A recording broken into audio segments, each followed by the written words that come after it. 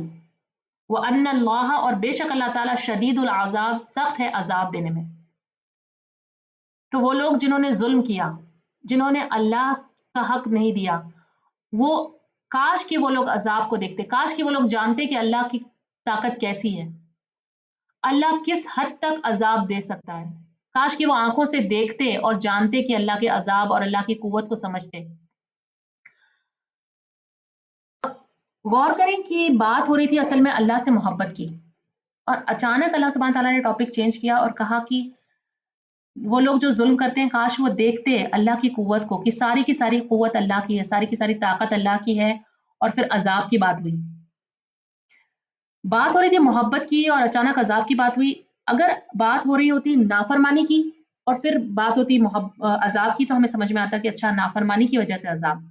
لیکن یہاں ٹاپک اس طرح سے کیوں چینج ہوا ہے، اس بات کا خلاصہ انشاءاللہ آگے کی آیتوں میں ہوگا جب ہم آگے کی آیتیں پڑھیں گے.